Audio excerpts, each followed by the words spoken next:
Well, let's get into it. I'm me, you're you. Let's not skip the pleasantries because we've got a lot to get through today. So the episode 12, the ex-girlfriend at the wedding, named after a quote from Drew describing Julie, because of course the fallout from Julie's idol is fantastically awkward back at camp. Dee's portrayal of her alliance is a secret between her and Dee pretending to hate each other. That works out really, really well. But Dee is also lying to her love Austin. Katurah goes idol hunting but gets busted by Austin. There we go. Then we get into the reward challenge. Now Drew has a thing about not being paid for a reward. Likes that Austin likes that Drew, Julie and Jake aren't keen on each other, so they're not a threat to him, but Austin has immunity regardless, and that's where we're seeing him lose $1 million votes right in front of our eyes. But Austin takes Katurah and Dee for the reward, leaving Dee to babysit Julie and Jake back at camp. But back at camp, Drew won't quit his fucking belly aching. We don't hear the fucking last of it. Jake goes idol hunting and finds a clue. It's in the bamboo in the raft, and he finds the idol, so yay, that's the thing. Then we get into the immunity challenge. Now Jeff actually mentions in when he's commentating about the dream team. We never hear about the dream team, which I really like. Did you hear that Rafe McManus is actually on the dream team for the Australian version? That's kind of cool because he's a mega fan. But in order, we get Julie knocked out, followed by Jake, Katurah, Drew, Austin, and Dee wins, gets immunity, so good on her. Back at camp, Jake and Julie concoct a great plan to shift votes onto Drew, not knowing that she's actually working with Dee, who is also open to voting for Drew. Katurah is on board also. Drew's ego is massive. He thinks he's invincible. That's going to prove to be his downfalling. Back at Tribal, Drew doesn't play his safety without power, so that stays in his pocket. Austin plays his amulet for himself. Good job. The votes go Julie, Julie, Drew, Drew, Drew. He gets knocked out. Rob loses his last player. So that's the episode. What does that do to the side bet for the immunities? Well, Kirby and Rob went for Drew, so they are now out for the final immunity bet. Everyone else is in with these 5 players. Let's get on to this. Alrighty, this is a get together. Welcome from Alice Springs, Amanda Grace. Hello. Nice to see you. Hey Matt, hey Rob, hey Survivor Group. So going? One of my big ticket items this season was to get everyone into a commentary. Lovely to have you. There is a reason, but we'll get to that, apart from the fact that you're cool as hell and we've loved having you part of the game. So yeah, how do you guys know each other? Yeah, well, Rob invited me to join his Survivor Group a couple of years ago.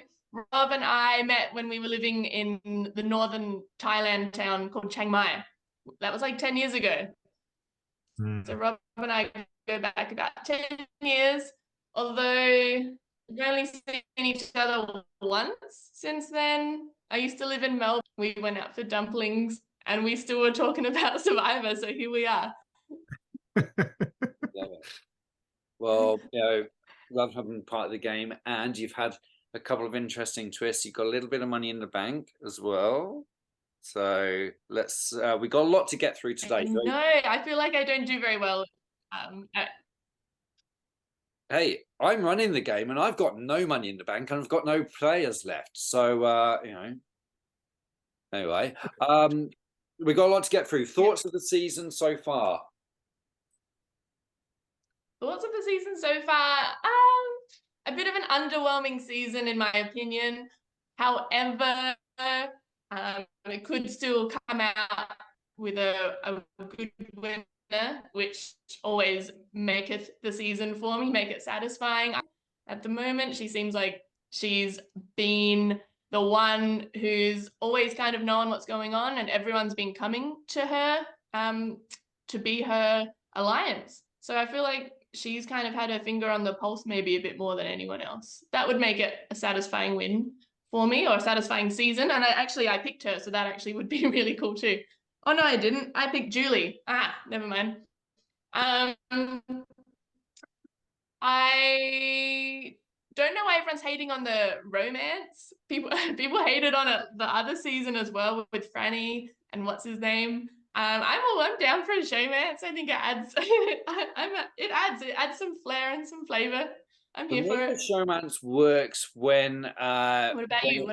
When strategy, when they're using it to their strategic advantage and they're being conscious of it. But Austin's just a doe-eyed, no-brainer. He's just like following his following his penis with no strategy at all. Isn't that part of it though? Like that's part of it. Like you know, he. Well, we had the flashback it's like to it Rob shows and how Amber. important it is. Rob and Amber were absolutely they're into each other, but they technically were at the game at the same time, both sides. But look at it now. Now they're married. They've got four daughters. Like it's amazing to think about, like where that started. We all saw that where that started, and now this whole family and world's been built around it. So that's kind of cool. I think I'd be interested in the demographics of people who are single and people who are in relationships and how they feel about the showmance, because I think the people that have been against the showmance, myself included, have been on the single side of the spectrum. And for some reason, it's just watching it on the screen that I think, I don't know. I don't want to see it. It's not why I'm watching Survivor. But some Go watch Love Island or something. To me, I mean, like Austin and Dee, they just don't have a future outside of this game. It is, others you can see, oh, yeah, that was meant to be, but no, I've just got.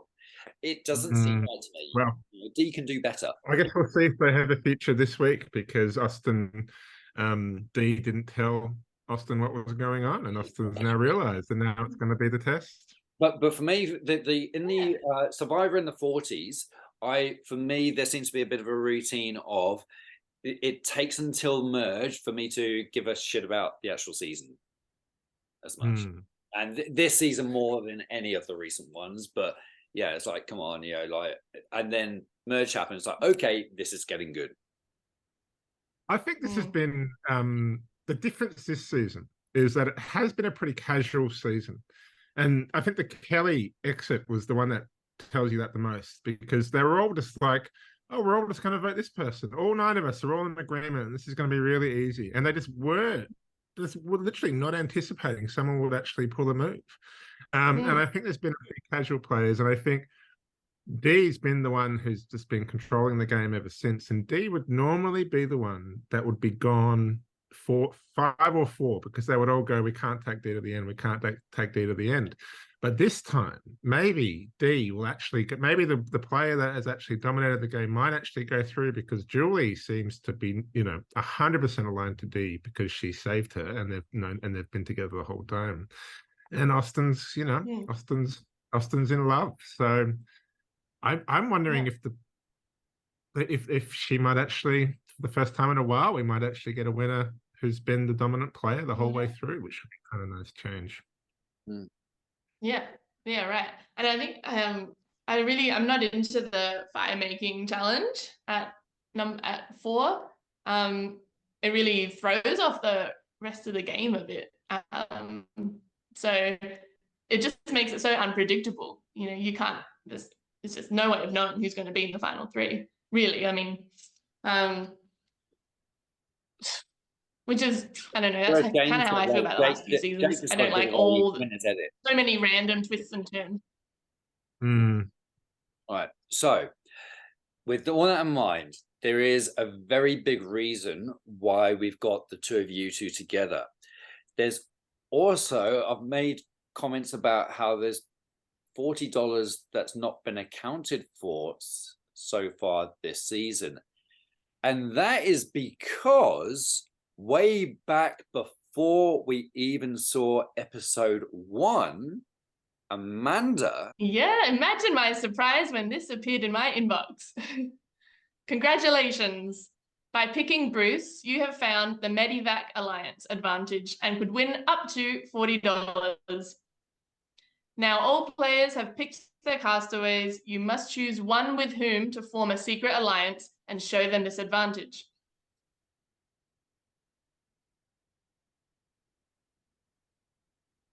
Before the first episode, you must discuss and agree to 2 players who are most likely to have the first castaway to be medically evacuated from the game. You may choose yourself/yourselves.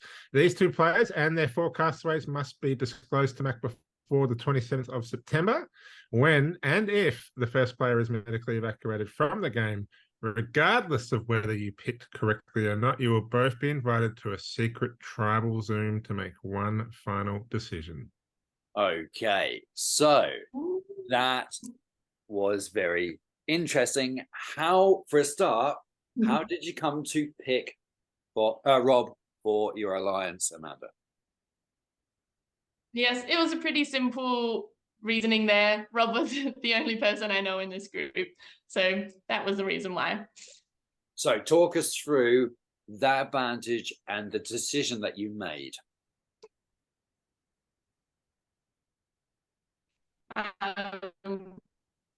Yeah.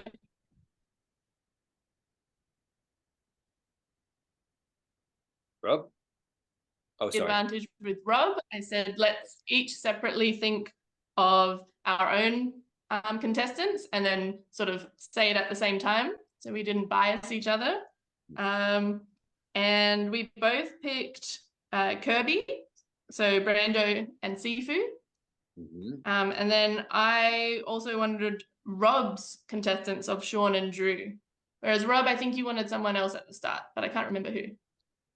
Yeah, I think I said Shakara. Austin, and who did Shakara have? And Brandon. Remember Brandon? Yeah, Austin and Brandon. So yeah. And then we ended up going with Kirby and Rob in the end. So Brando, Sifu, Sean, and Drew. Very democratically, Rob said I could have the final decision. so I went with my own bet. Well, I figured it was your advantage. You got gifted, so I said you can make the final call. You can be the I was here for it. So you ended up didn't have to tell me twice. With which 4 players? Brando, Sifu, Sean, and Drew. Okay, so if that's who you thought was going to be medically evacuated, but then we had this interesting narrative with Jake where he was in some trouble. All right, and we thought, oh my god, we had a scary moment there, and we got halfway through the season, and no one. Now, I also want to put in a quick disclaimer here. Do you remember when we had actually done the pick? I actually gave Shane the opportunity to have first dibs on Bruce because he was medically evacuated. Now, just to be clear, Shane, if you had picked Bruce and said, yeah, okay, he's mine, you would have had this advantage, just saying. Right? That said, okay, we got halfway through the season and there was no medical evacuation, which I'm struggling to think the last time that's happened. So then you guys found another bit of tree mail. Let's have a look at that, shall we? Tree mail, attention, Medivac Alliance. Merge is now happening and all remaining tribe mates are living on the same beach. But you have lost 2 of the 4 players you believed would be medically evacuated from the game. You have the opportunity. You go, Rob. Bit of a lag. Sorry. You have the opportunity to employ your insights from the first 6 episodes to change your bet. Stay. You stick to your guns and keep your bet on either Sifu or Drew being medevaced off before the end of the season. Or switch. You change your bet to one other player who you think is more likely to be medevaced than either of those 2. Okay. So by that point, we had had the Jake concerns and narrative. Was it an easy decision or what? We ummed and ahed a little bit. I think, the higher odds of having 2 players in the game still versus only having 1, even if that one, had showed some health concerns, because obviously we probably would have gone with Jake if we had picked one. But we didn't um and ah too long, did we, Rob? No, I think we both kind of probably knew deep down, but we just had to kind of just make sure we're on the same page a little bit. I think we're both pretty polite people as well. So we're both just like, what do you think? What do you think? What do you think? What do you think? And then we're like, actually, Jake's almost collapsed twice. So let's put our money on Jake. Let's go with Jake. Yeah. So we decided to switch. We switched to Jake. Okay. And to be honest, I think that's a perfectly fair and reasonable move. Okay. However, we find ourselves in a position with just the finale, and just to be clear, this still applies to the finale. So if someone does actually get medically evacuated in the finale, then we will still, you guys will still score the advantage, and we'll take care of that with a quick extra Zoom call. However, I think all of us are pretty much expecting there not to be any medical evacuations. Are we agreed?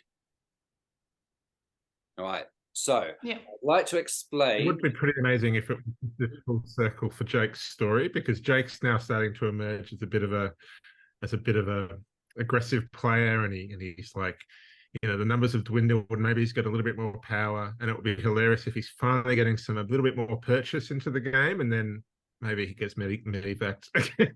It'll be a very unfortunate full circle for Jake's narrative this season, I think. Yeah, real spiral downwards. So close. Worst kind of circle. So, just to be clear, because there's still this $40 that something needs to happen with it. Let's find out what is going to happen next week. Season 45 has passed with no medical evacuations, but the $40 prize will still offer some first aid to the game. The buy-in to this game was $40, and with current standings, only the winner and runner-up will walk away with their money back.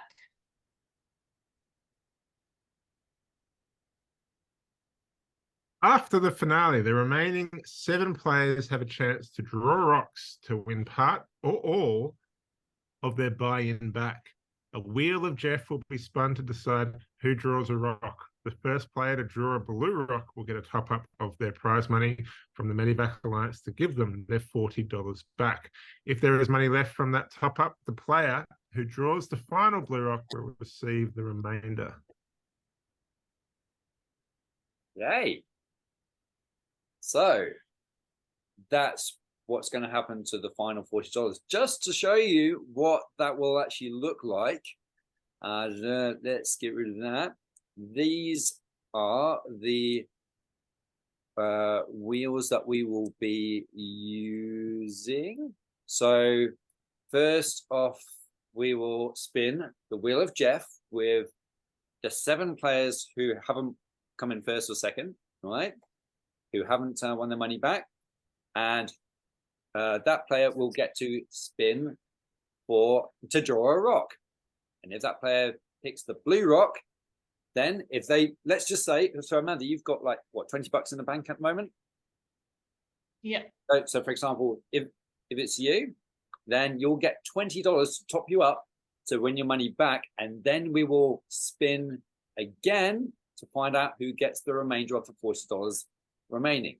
Or for example, I haven't got any money. So if I'm the first, if my spin, I get to spin this and I happen to get the blue rock, I get the full $40. That's it, and the story. Okay. So this is to top up. It's all on the rocks. There are 2 rocks, and if first, second, third people draw red rocks, then they get nothing. We keep going until we draw a blue rock. So right now, those 5 players have got money in the bank. Okay. Let's just say, for example, that Denise wins Soul Survivor. Gets $180 because D wins, and Shikara comes in second place because Austin has come in second, right? So that's hypothetical. So Denise and Shikara will be taken off the wheel so that they cannot win the remainder from the medevac. So it'll just be the other 7 players, and the first person to draw a blue rock gets topped up to $40. So Rob, you've got $10 in the bank. You would win $30. That will leave $10 left in the Medibank pot. So let's spin again to see who gets that final $10. It's just a way of spreading the love to other people. But one person will walk away with their buy-in back. All good? Sounds good. Yeah. I like it. So that's what's. But nice we idea, mate. will do that at the end of the commentary for the finale next week. Okay. Cool. Exciting. Lots to look forward to. But great betting and playing with the Medivac Alliance. So yeah, it didn't come to fruition. I did actually have another plan, which was kind of crazy as to what would happen when we had a medical evacuation. We may find out what that is next season instead. Excellent. All right. I look forward to but there's still time, Mac. There's still time. Not that I'm cheering for Jake to fall over again, but you just never know. Well, final thoughts. Who is going to win? My money's on D. Hmm? Well, literally, it's not. It's on Julie, but I think D will win. Julie's not going to get the votes this year. Or will she? I've been I've like I said, D was my at the very beginning of the season. I think I picked D as my moral victory winner, as my moral victory pick. Where I was like, I didn't actually pick D because I was umming and ahhing over D so much. And then as soon as I put my votes out and I watched the first episode, I was like, damn it, D's going to win it. And I said, if D wins, I'm going to claim the moral victory. So I'm not going to claim the moral victory, but I'm just going to probably. I'm probably going to, for those same reasons, I'm probably going to say D, I think. And now we've had the whole season to play out, and I think she deserves it. But just because she deserves it doesn't mean she'll win. I don't know. If not D, then Julie. Yeah, I would like an alternate reality where. What about Jake you, Matt? Yeah, I like the alternative reality where Jake has got a chance because I do generally like the guy. I don't think he's got a realistic chance. I'm with D. Yeah, I'm with you. I think he has a bit of a chance. I like a reality where Katura wins, but I can't see her having much of a resume at the end. Even if he gets to the final, I don't think Austin can win, no matter what combination. If we put Katara, Jake, and Austin in the final three, I just can't see Austin taking the win. No, I think he's lost a bit too much. He's made some really dumb moves lately. I think he's lost some real credibility. If the jury the jury is obviously not seeing the edit, so like they might have a different point of view. But I think I'd like, of all the people I'd like to see, like personally, I think I'd like to see Katura personally. But she's Liam's pick, and Liam's won this too many times. He's always been first or second, so. Yeah, it's really unfortunate how petty I am about that, but I can't get past it. I can't get past it. But it's uncanny how he picks them. Really, luck. It's luck, Mac. Come on. I'll stick by it. I won't give any credit. There's been a lot of luck. Anyway, we've gone on. And you know what will happen, Mac? You know what will happen is that Katura won't win. But Liam will probably get the bloody blue rock and will probably still walk away with his $40 back. Yes. If that happens, it's going to go, you know what, fair enough. Know what? If Liam wasn't such a nice guy, it would be easier to hate him. But, love him.